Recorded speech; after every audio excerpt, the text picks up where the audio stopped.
Welcome to my scientifically informed insider look at mental health topics. If you find this video to be interesting or helpful, please like it and subscribe to my channel. Hello, this is Dr. Grande. In today's video, I'll be answering a question that asks if I can offer constructive criticism, or just really criticism in general, of another YouTube channel that involves mental health, like another mental health YouTube content creator. And the channel is Rewired Soul. And the guy on that channel, his name is Chris, and he's got a lot of videos, I think almost 800 videos, and he's had really tremendous growth within the last few months. Now, I got the first question on this a little while ago, just as his channel started to really grow rapidly. And I kind of looked at it and said, all right, I'll get to that in a while. And then another question, and then another. I think I'm up to a dozen requests for this one video. It's not a video I'm really thrilled about doing, because when you're a YouTube content creator, you kind of know the struggles of other content creators. I don't know Chris personally. I've never communicated with him or anything like that. But I can understand, at least I think I can understand, a lot of things that he must face as a content creator, because I face the same things. So I'm not looking forward to it, but I put a lot of effort in to make this video as accurate and as close to fair as possible. I really strive to be fair, to be balanced, and I am going to offer criticisms, but also a lot of positives about the channel as well. So by no means is this a video where I'm just going to rant about another content creator and talk about how bad his channel is and how great I am or anything. Actually, in a lot of ways, Chris has figured some things out about YouTube that have made his channel really a powerful influence. So yes, we're both content creators and technically competitors, but I believe I can still offer a fair criticism, again, one that's balanced. Now, whenever I criticize anybody or anything, it's important I kind of talk about what I'm criticizing. And my criticism here today is the channel Rewired Soul, not the person, not the individual, not Chris who's on the channel, just what's observable to me, just what I can see on the channel. And even in that context, I've only watched about maybe 15 or 20 videos, and again, he has almost 800. So that has to be taken into account too. I'm telling a part of the story as I see it. Now, some people say, well, you really can't separate the channel from the person. I think you can. What you see on YouTube could be a persona. So somebody could be one way, and on YouTube they could be another way. And the way somebody acts on a channel could be an act, or it could be partially an act. Again, I just want to be clear about what I'm criticizing and what I'm not criticizing. In this case, who I'm not criticizing. Now, a while back, another channel, so a third channel, offered a really colorful and kind of interesting critique of Rewired Soul. The channel is named Parametric, and I'll put the link to that video and the Rewired Soul response video in the description for this video.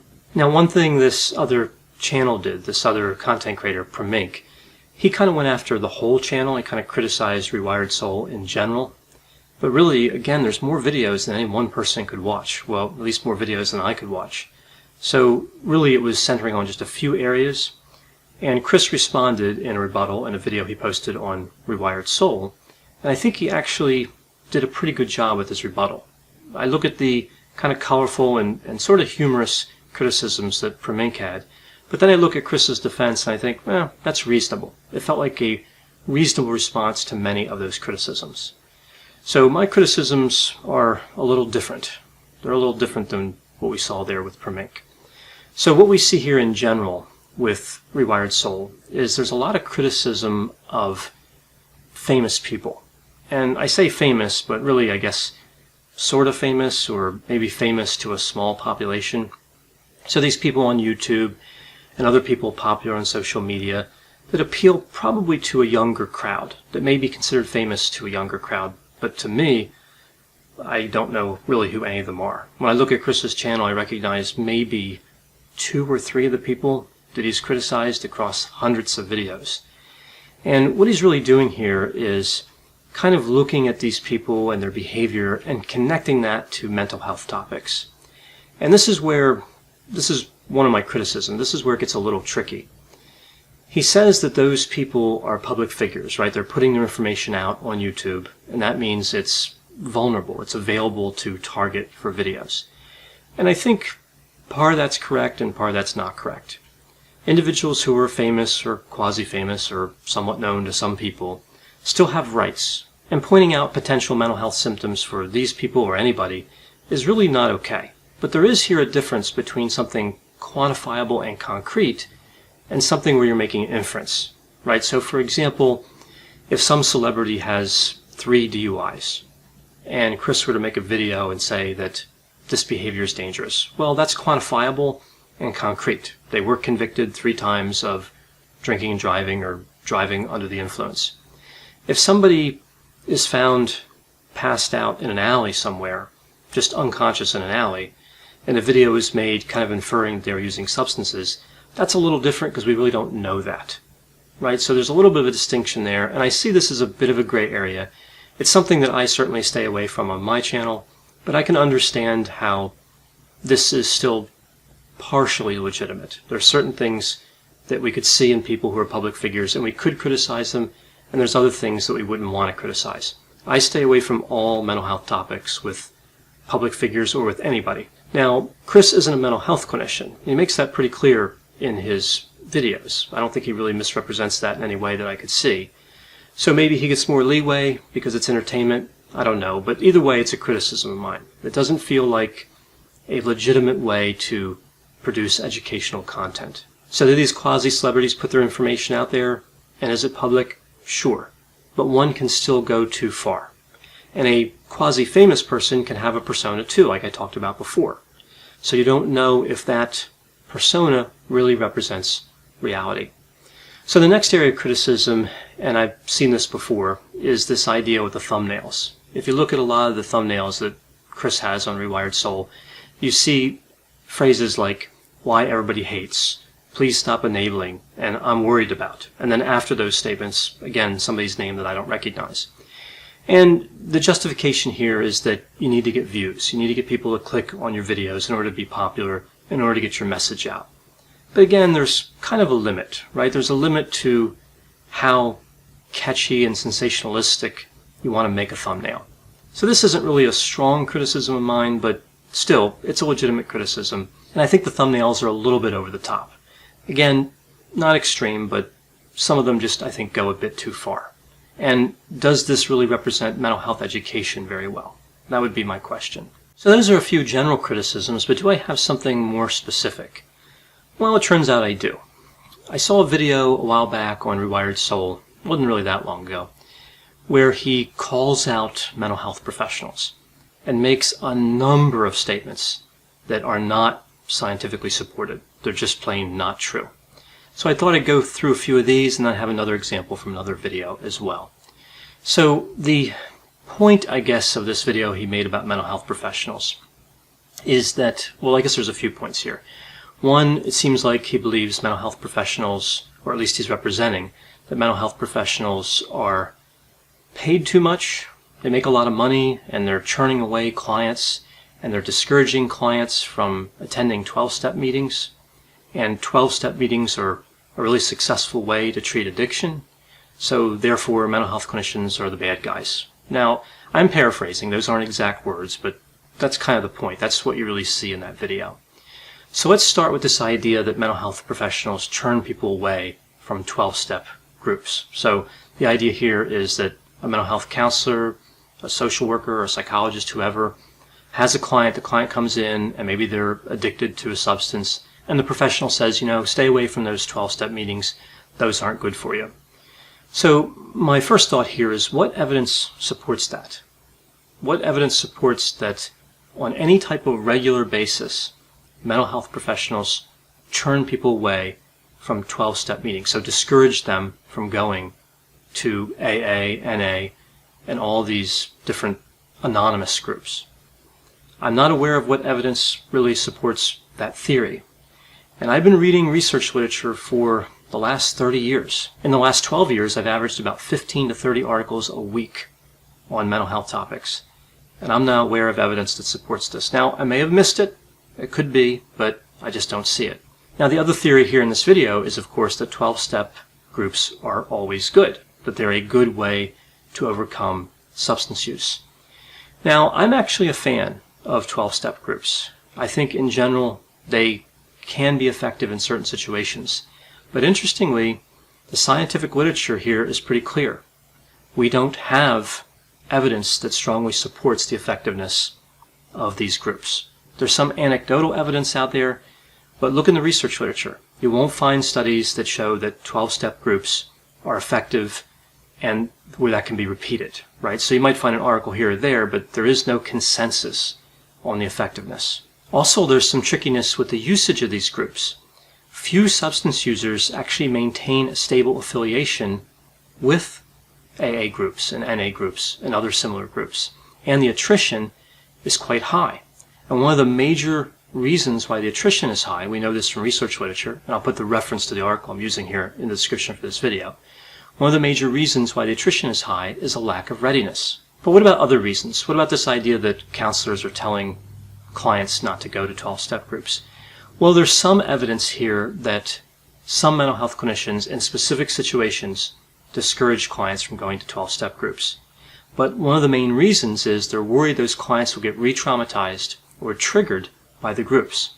Another major reason is around transportation. There's just a logistical problem. So the client may have to choose between a 12-step group and seeing the counselor. And of course we believe that the licensed professional is going to do a better job in general than a peer-run group. Now we also see that clients have other reasons for not going. And one of the major reasons they indicate for not participating in 12-step groups, other than lack of readiness, is they feel that the 12-step groups need professional guidance.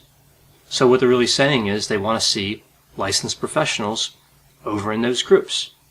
So this is hardly consistent with the whole gravamen of Chris's complaint, which was mental health clinicians are just telling people not to go, and these people really should go or want to go. What we actually find in the research literature is that clinicians are supposed to work with clients, a collaborative effort, to make sure that what a 12-step group offers is a good fit for what the client needs. So that's really what we're supposed to do. We're not supposed to tell every client to go to 12-step groups, and we're not supposed to discourage every client. There is clinical discretion involved, which is why it's important to go to a licensed professional when it comes to substance use or any mental disorder. Another key point in this video that I'm specifically criticizing here that was on Rewired Soul is the idea that mental health clinicians churn away clients left and right because the clients fail to pay or don't have the money to afford the therapy. Now, I don't know where this information comes from, but this has just not been my experience. I mean, are we supposed to believe that when we think of a wealthy person, we think of the leaders of big banks, we think of high-profile attorneys, we think of actors, and we also think of mental health clinicians? So mental health clinicians drive to their agency like in a Bentley or a Ferrari? That's just not what happens. There's no evidence that mental health clinicians are wealthy, and there's no evidence that they are out for money and they're greedy and materialistic. That's just not what we see in real life. I've worked with hundreds of different clinicians. I've supervised over 100 in my career. And it's just not the mentality we see. I just don't know where this information comes from. I work part-time for an agency now that treats clients regardless of their ability to pay. And people might say, well, that's just one agency. Well, an agency I supervised for years that had a census of 1,000, meaning at our largest we had 1,000 clients, we treated people regardless of their ability to pay as well. So I have consulted the agencies. I've been all around this area and in neighboring states and even farther away than that, and I see agencies all over the place that treat clients whether they can pay or not. Now, I know some clients, of course, will get turned away from some practitioners because of the policy and because of the needs of the practitioner. They can't afford to work for free and all that. But in general, this idea that clinicians are turning people away right and left just isn't consistent with reality. That's just not what's happening in mental health. Now, one of Chris's solutions to this problem that doesn't seem to be real is that mental health clinicians should offer free treatment. This is really one of the oldest narratives I've seen in criticizing mental health clinicians. If we just go and get these expensive educations and all this postgraduate training, if we just do all that and spend all this money and work for free, will solve all the problems or many of the problems with mental disorders. Having people as a regular course of business work for free is bad business. We wouldn't ask anybody else in our life to give us things for free, but somehow when it comes to mental disorders, mental health clinicians are just supposed to not worry about that mortgage, that pesky mortgage, needing to live somewhere, not worry about their car, not worry about their medical benefits, not worry about taking care of their kids. What they should be worried about is offering free treatment, and I guess eventually just not getting their needs met, and not caring for their children, and not taking care of other responsibilities. This is just fantasy. This just doesn't make any sense as an argument. Now, what I also find interesting about this particular argument is that Chris in another video talks about how making money with YouTube is okay, including, he puts forth this idea that it's okay to trick viewers into clicking on a thumbnail. So he wants viewers to believe that his videos are more dramatic than they really are. Now that's right in one of his videos. I'll put the link to it in the description for this video. So let me get this straight. It's okay for YouTubers to be a little deceptive to make money and to do anything they need to make money within reason. So merchandise and online courses and books and of course the ad revenue. But mental health clinicians need to work for free. That's really the argument. There's no evidence to support that. That makes no sense to me. Yet another solution he puts forward in the same video is that mental health clinicians are really to blame because they could just start their own YouTube channel. So if his YouTube channel's so bad, why don't mental health clinicians start their own and compete with him and promote self-help advice and good education and all this stuff? Well, mental health clinicians, some of us, are on YouTube. And I think one of the difficulties is there's this assumption here that anybody can be on YouTube. Anybody has the personality and the talent that'll let them succeed on YouTube. And it's not the case. Now, I know you may be thinking, well, look, Dr. Grande, you don't have the personality or the talent to be on YouTube, but you're on there. Yes, that's true. I have somehow managed to be slightly successful without having the personality and talent for this business. But I think many mental health clinicians don't want to take the kind of chances that I take, right? I just get on here and make videos based on science. I think a lot of mental health clinicians, if they were going to start a YouTube channel, they'd want to know that their personality and that their skills were appropriate for the platform.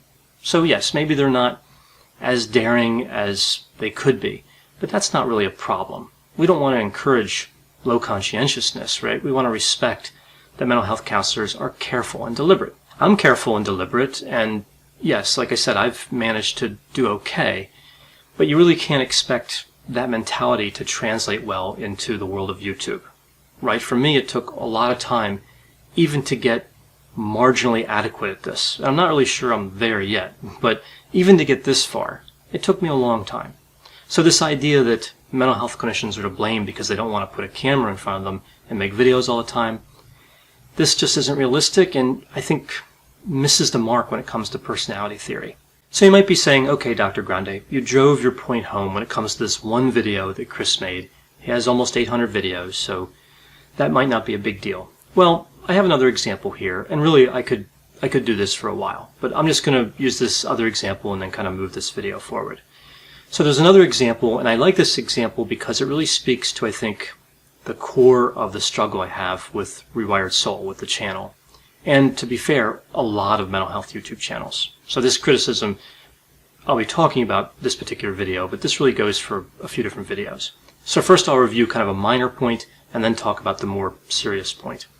So in this video, borderline personality disorder and CPTSD, Chris talks about how the term borderline was coined because of the sense of self difficulties that clients with the disorder tend to have. But actually, the term was coined before the DSM in the psychoanalytic school of thought because individuals with this presentation were thought to be on the border between neurosis, so neurotic symptoms like depression and anxiety, and psychosis, a break from reality, hallucinations, and delusions. That's a very small point, but I just wanted to point out there are technical difficulties with some of these videos. Now, how about the greater point here?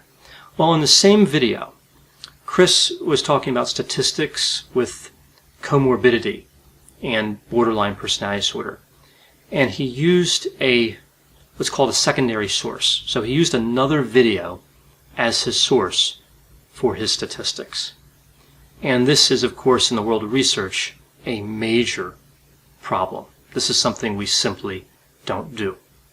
You have to use primary sources when producing educational content. So you need to go back to the original study that generated that statistic, or at least verify it with the original study. So this is interesting because I was talking earlier about the criticism that Parametric made about Rewired Soul, and in the defense that Chris offered, he said that Parametric just clearly didn't do his research. Well, there seems to be a lot of that going around, right? That's a criticism that I think a lot of channels could have put upon them pretty easily. So, okay, there's some specific points from videos, and again, I could find several more. To be fair though, I did look at a number of videos where I didn't really find any problems, and that needs to be mentioned. It can't be just all one-sided. There were a number of videos, I watched the whole video, and there may be some little things, again, I could just kind of pick at, but in general, I thought this is fairly accurate. So I wanted to mention that. I wanted to be balanced here. Now, another concern I have with Rewired Soul is that Chris represents himself as an educator. And I look at the channel and I think more entertainer. And this really ties back to my earlier criticisms. If you're going to call yourself an educator, then we have to know that the knowledge is coming from primary sources, right? From direct experience or from research literature, not from another YouTube channel. So educator, again, I would say entertainer. And I think this is really the formula for a lot of mental health channels, right? There's an educational component and an entertainment component. And I think Chris does a very good job at the entertainment component and probably needs some work on the education component. So there are a number of negatives I covered, but what about the positives? Well, I have a lot of positives. Like I said before, I want to make this fair, and this isn't all about negativity. I actually have a number of compliments to pay Chris and his channel, Rewired Soul. So the first is, I think, as a YouTube content creator, as somebody whose job it is, I guess in theory, to grow a channel and be successful, Chris is extremely effective. It appears, at least, he works very hard. He releases 3 videos a day. The videos are current, so you go on his channel and you feel like you are watching something about something recent. It's not topics that are old. It's always current. And he's not afraid to comment, even on topics where he might not know a lot. Now, that could be both a plus and a minus, I suppose, but I kind of like that in a sense, as long as he's being clear its opinion, and oftentimes he's clear about that. I look at that as a positive, being willing to comment, willing to throw your thoughts in on a particular topic. Another area I like is the passion, right? I talked about engagement. He's got a lot of passion. He's got a lot of energy for mental health. Now, sometimes passion is like a rocket with no fins, right? But still, I think that if you have that passion and you can learn to harness it, you can really go far. So I really like that. He has an interesting demeanor, kind of an engaging demeanor, and his love of mental health, his true respect for it, I think actually does show. Even though I'm not always pleased with how it matches up to science and all, I think he does respect the seriousness of mental health. And I think that does show pretty clearly. Also, I mentioned this before, he doesn't represent himself as a clinician. I've never seen that in any of the videos, at least. I've seen this comment before on my channel where people say Chris is diagnosing people. I haven't seen any evidence of that on his channel. Also, I've seen in a comment that Chris was offering online therapy. I didn't see any evidence of that either. He has a relationship with BetterHelp, I think, but I covered this in a video I did a while back. I don't really have a problem with BetterHelp or YouTube content creators who link to BetterHelp and have a deal with them. But again, I have a video that covers that in a lot of detail I did before. Also on the positive side, Chris has indicated in a few different videos that he's going back to get his CADC. This is Certified Alcohol and Drug Counselor. And I'm fairly familiar with this credential, as I used to have that credential. Eventually I converted it into a CAADC, which just the other A is for the word advanced, so it's really a similar credential. So I understand this pretty well, and I think that's a great credential. I think pursuing that is really moving in the right direction. Also, he's pretty liberal when it comes to comments, meaning he doesn't tend to delete a lot of comments, so he hears both positive things from subscribers and viewers and negative. That takes a lot of courage. I know that negative comments can wear on people, especially if they're not accustomed to a lot of criticism. As it turns out, I am accustomed to a lot of criticism because I've been in this business for a long time, in mental health, that is. But I do get that when you're relatively new to YouTube and you see all those comments, it can be discouraging. You can forget the positive ones really easily and only focus on the negative, so it becomes very tempting to delete a lot of the negative comments. He generally doesn't do that. Also, just in general, he seems like a likable person. And likable is an assembly of many different traits, but it means something. Again, it speaks to engagement. When I look at his channel kind of in the balance, like when I take the negative and the positive together, I'm actually optimistic. I'm not pessimistic. I'm not trying to be mean in this video or anything like that. I actually am very hopeful. I think, again, if you look at YouTube and say mental health channels are to engage and educate, I think he does the engage pretty well, and the educate area might need some improvement, but he's got that passion and I think a willingness to learn and change. I've seen that especially in a few recent videos. So I'm hopeful, and I think, of course, he's done very well. His channel has grown very well. I think it's actually going to do much better in the future, even compared to the really incredible growth he's already had.